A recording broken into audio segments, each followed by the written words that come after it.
मिनश्शैतानिर्रजीम बिस्मिल्लाहिर्रहमानिर्रहीम। हमारे member parliament, senior साथी, आपके साबिक MLA जनाब आगा सैयद रूहुल्लाह साहब, हमारे आगा महमूद साहब के फर्जंद जनाब आगा यूसुफ साहब, यहाँ स्टेज पे तमाम नेशनल कॉन्फ्रेंस के ज़ोमाए किराम और अहदेदार हजरात, शूलीपुरा के मेरे मोअज़्ज़िज़ ख़वातीनो हजरात, नौजवान साथियों, बुजुर्गों, आप सबको मेरे तरफ से अस्सलाम वालेकुम।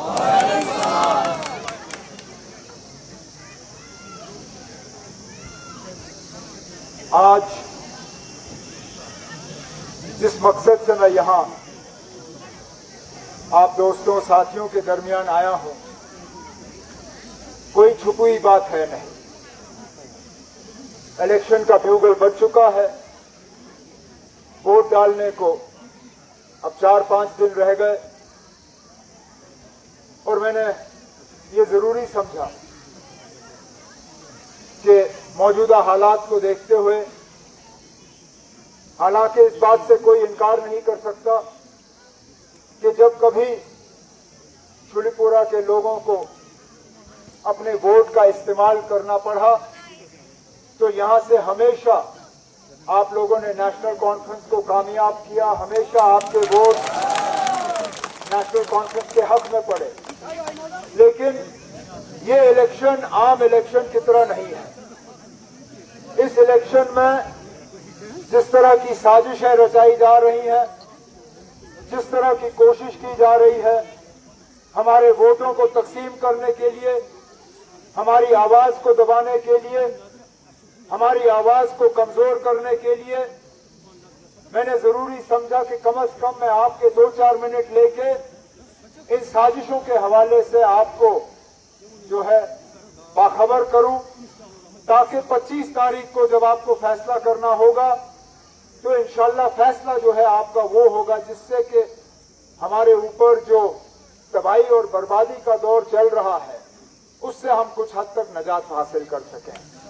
हकीकत यह है कि मरकज की हुकूमत और बीजेपी की तरफ से आज लगातार अगर एक चीज की कोशिश है वो ये है कि किसी तरह आपके वोट तकसीम हो जाएं, किसी तरह आप बढ़ जाएं, किसी तरह आपकी आवाज कमजोर हो जाए।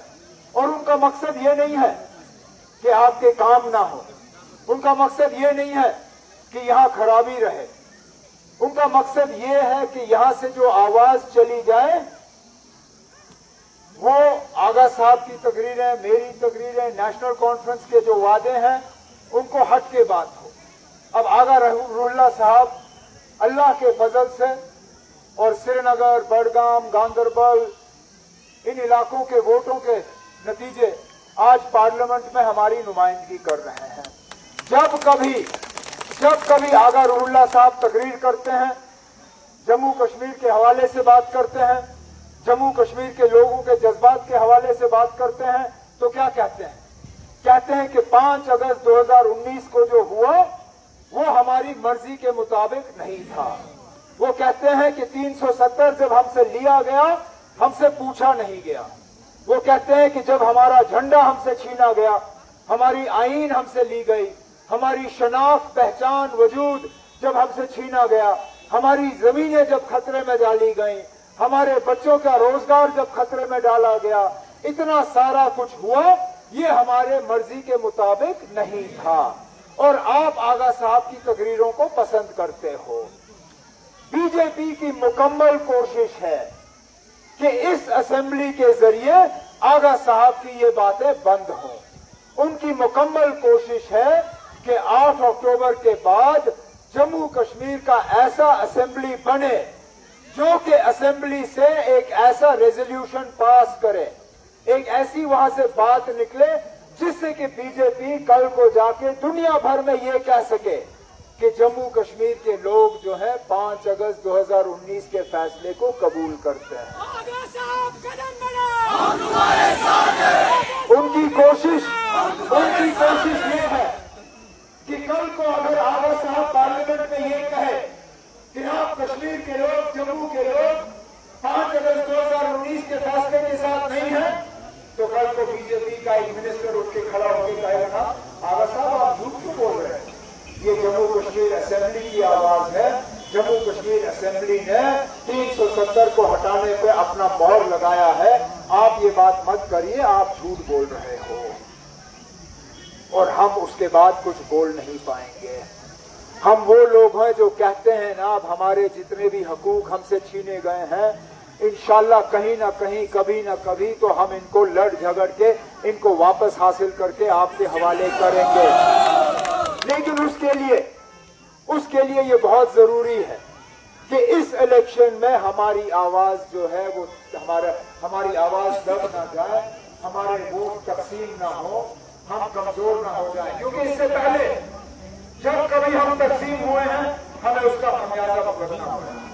2014 में जब इसी तरह इंतखाबात थे ये कलम दवात वाले उस वक्त निकले, आज की तरह उस पार्टियों का एक ही नारा था। ना उस वक्त उन्होंने बिजली की बात की, न सड़क की बात की, न रोजगार की बात की, न महंगाई की बात की। सिर्फ ये कहा कि बीजेपी को रोकने के लिए पीडीपी को जितवाना जरूरी है। और कश्मीर और जम्मू के लोगों ने 28 सीटें उस वक्त पीडीपी के हवाले किए। लेकिन 28 सीटों को अल्लाह मगफिरत करे मुफ्ती मोहम्मद सैयद साहब को, इलेक्शन के फौरन बाद वो 28 की 28 सीटें जो है वो बीजेपी की गोद में जाके बैठ गए। इस बार भी हमारे खिलाफ जो तंजीमें इलेक्शन लड़ रही हैं उनमें से एक भी ऐसा नहीं है जो ये कहती है कि इलेक्शन के बाद हम बीजेपी के साथ हाथ नहीं मिलाएंगे। यहां तक के जो आज आपको गैस सिलेंडर दिखा के इलेक्शन लड़ने की कोशिश कर रहा है, जो ये कहता है कि जेल की कुर्बानी को है वोट में तब्दील किया जाना चाहिए, जब उससे पूछा जाता है कि इलेक्शन के बाद आप क्या करोगे, वो कहता है इलेक्शन के बाद मेरे दरवाजे सबके लिए खुले हैं। मतलब ये कि आज अगर आप आजाद उम्मीदवार को कामयाब करते हो, अगर आप कलम दवात को कामयाब करते हो, अगर आप गैस सिलेंडर